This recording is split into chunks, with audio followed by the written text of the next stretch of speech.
Resumes have been used by countless individuals seeking jobs, new careers, promotions, and more.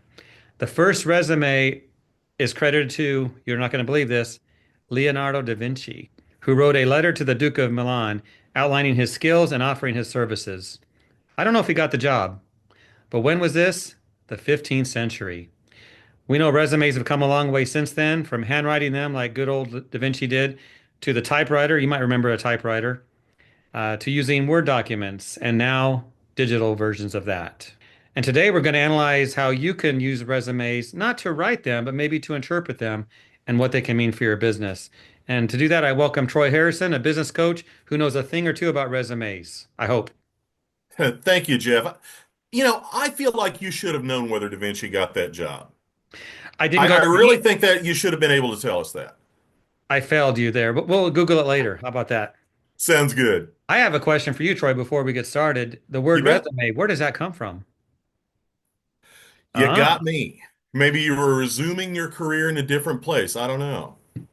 it's a French word, actually. Its origin is French, and when you translate that word, it means to summarize. Okay. There you go. Now, I'm not going to say that French word because I can barely speak English, but another opportunity for a Google exercise there. But People didn't know they were getting homework out of this, did they? oh, I know they're typing stuff right now. Is Jeff saying true stuff or untrue stuff?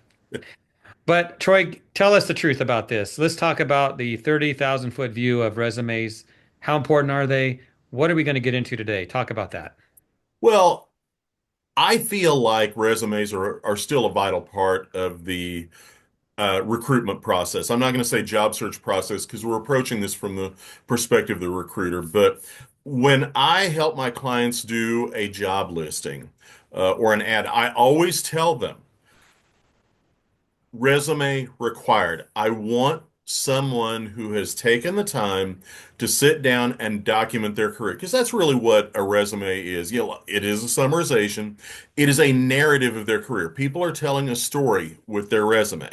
Now, some of those stories are fiction or downright fables, but we still want to know what their story is. And I don't like the type of application where the guy says, "Oh, just click on my LinkedIn profile." No, no, Slappy. I want you to tell me what you have done in your career. That's your responsibility, not mine. And fortunately, most people still do that in the hiring process. So my approach to the resumes is this: when when people want to hire, the thing that frightens managers the most about hiring is, oh God, I got to read 100 resumes or more. No, you don't. You don't have to read them. What you need to do is create a very quick resume screening or triage process to figure out whether or not they're even worth reading. And I'll give you my guidelines. I've been involved in hundreds, maybe thousands of sales hires in my career.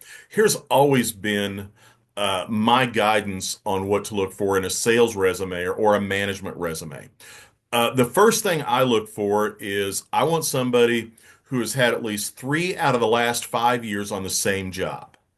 In other words, I don't want job jumpers. There is no joy. There's this thing that I call the Joy Club, which stands for Job of the Year. And there's no joy in the Joy Club. When you hire somebody who's been jumping every year, you're going to be the next name on their resume. So I want in their recent history, defining 5 years as their recent history, I want them to show me that they could hold a job for at least 3 of those years. Second thing is I actually prefer to hire from outside the industry because every industry has what I call the swirling undertow of people who have had jobs in that industry. They've never really accomplished much, but because they have industry knowledge, they can go ahead and get another job. I don't really like to hire those people because usually you're following a lot of failure when that happens. So the second thing is some form of allied experience. And I draw it broadly enough to say, well, business to business experience or business to consumer experience. And for whatever position you're hiring, you can figure out what that allied experience looks like and have an idea of what it is. The third thing is I want to see some form of accomplishment. Don't just tell me what you did, show me you were good at it. You can do a resume screen with a little practice. You can do this kind of triage on a resume in 5 to 10 seconds. You don't have to spend a couple of minutes reading the resume. If somebody passes that, which by the way, in a typical search that you do on Indeed, 10 to 20% of the resumes you get are going to pass this triage. That saves you a lot of time in reading a lot of resumes that really don't have any hope of being an appropriate fit for you. So that's the first piece. Do your resume screening. Now, here's a change that I've seen in the hiring process, and that's with respect to response time. When I was doing recruiting, and I stopped doing recruiting as part of my practice about 7 years ago. But when I was doing recruiting and I do those job searches myself, I used to gather resumes for a week or two. And then I'd go through and I'd do my screen. I'd figure out who it was that I wanted to talk to, and I'd reach out to them then. And here's what I'm finding, and this is one of those changes that's very much cultural. If you don't respond quickly, and when I say quickly, I mean within at least 24 hours, the sooner is the better, you may not get a response from these people. There's a couple of reasons for that. First of all, the hiring market has gotten so much more competitive. The good people out there are having plenty of people after them. In other words, if you are a person who has a lot to bring to the table, you're not going to have to sit around waiting for long when you submit a resume for somebody to respond to you. The second one is cultural. Here's what I mean by this. Social media has conditioned people to immediate response and immediate gratification. When you post a social media post, just like you're going to post this video, you're going to post this video and probably within the first 15 minutes, you're going to be getting likes and reactions to it. That's how we're conditioned because, I'm awesome at these videos, but that's how we have become conditioned as a society is to expect that immediate gratification. And if people don't get it, they lose interest very quickly. So what I tell hiring managers now, if at all possible, when that resume comes in, if you are not in the middle of something mission critical, click on it, do a quick triage, and if you want to talk to them, call them. This is the third part of responding. You need to provide multiple points of contact and you need to use multiple points of contact. Used to be you call them, leave a voicemail. If they didn't respond, to heck with them.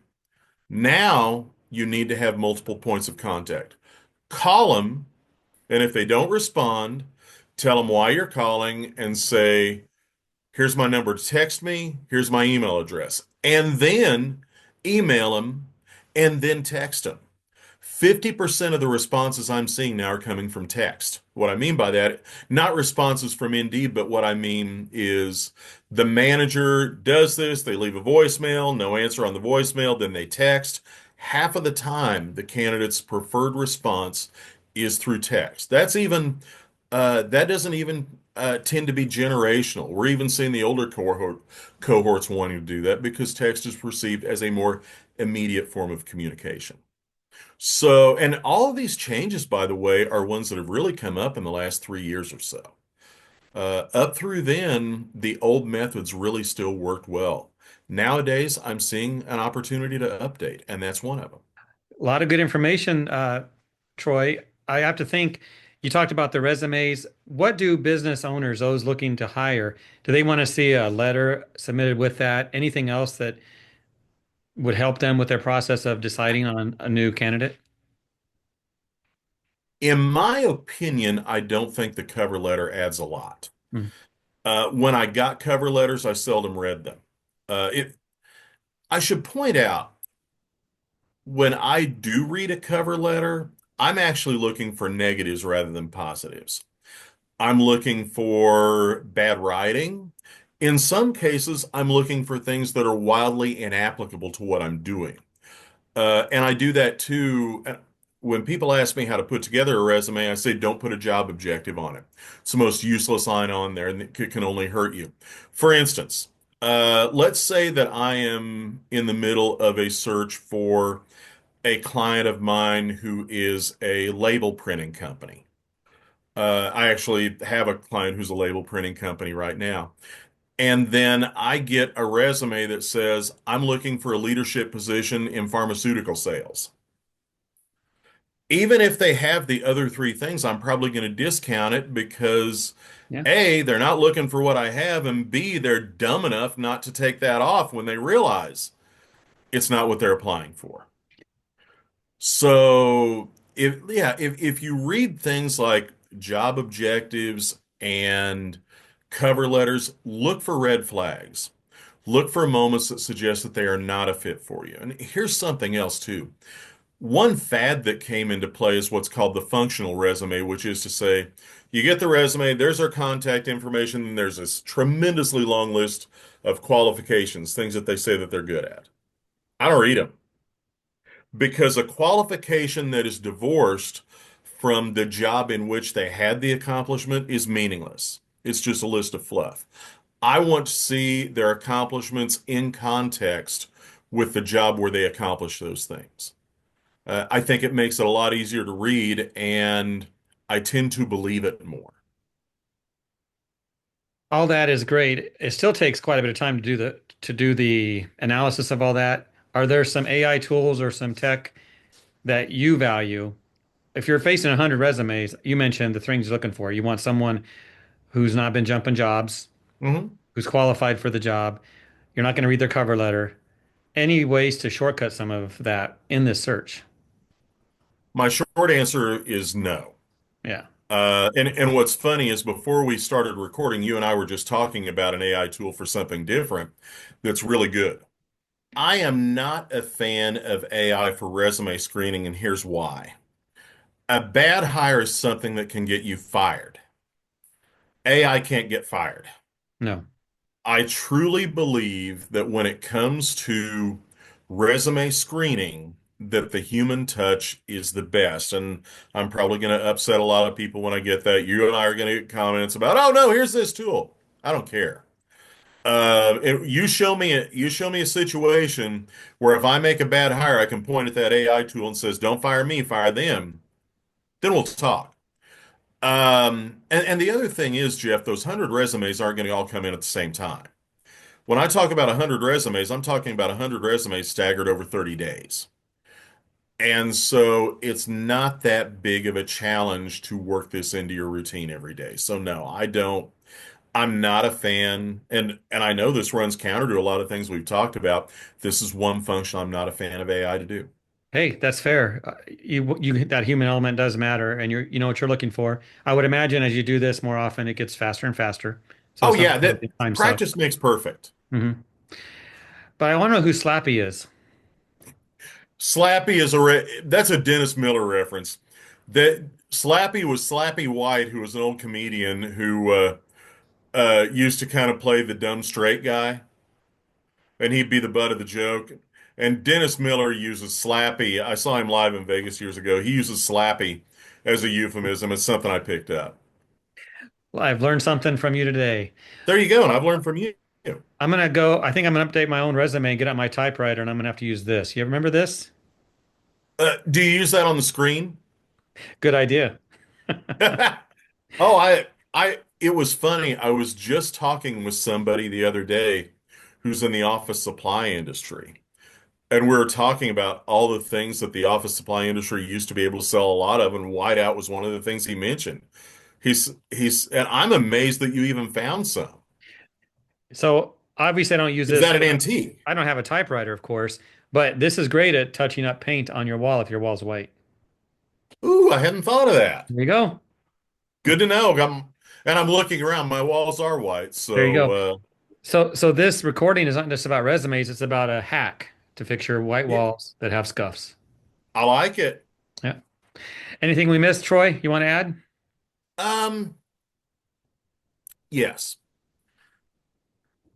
When you are looking at a resume, you should be looking for reasons not to hire this person, not for reasons to hire this person. One of the biggest mistakes hiring managers make is they fall in like very early in the hiring process, and then they start rooting for a person. I always tell hiring managers that from the moment you get a resume all the way through the end of the first interview, you should be looking for red flags and reasons not to hire somebody. And it's okay to be a little bit of a hard ass about that and be very particular about it because whatever red flags you miss in the early part of the process are going to come back and they're going to be the reason you fire these people later. The good news is this: people will show you or tell you how they're going to fail. All you have to do is give them the opportunity to do so and then listen when they do.